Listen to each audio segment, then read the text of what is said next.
One person asked, we invite some quick responses. How do we discern the stories that are worth dwelling in? Great question. Anybody want to very quickly respond to that? How do we do this?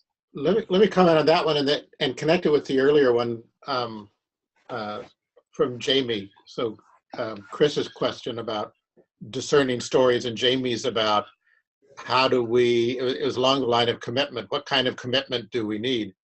And since at least some of the folks around our tables at our church aren't going to quite go with Sally yet on the no empty bedrooms, although I'm not remembering any empty bedrooms right now, come to think of it. But we're definitely there on no full-time staff and those kind of things. Yeah. But what practices, so in fact, one of the practices for Chris, I think, is we just need to keep telling stories and talking about those stories.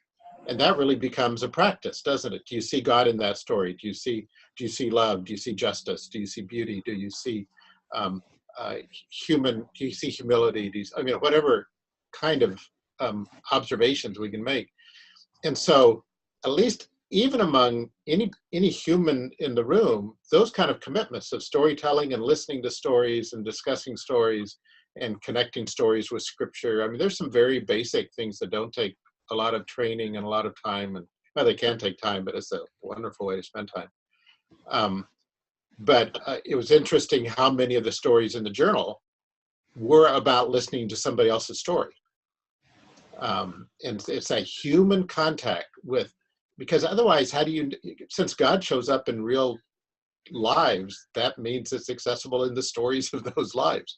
So I'm wondering about just those kind of basic commitments of a group of people to tell each other stories, to listen to each other's stories. Seems to me to be the place that, I don't know whether we're commitment, loyalty, caring, all get developed, and how we spot the Spirit of God.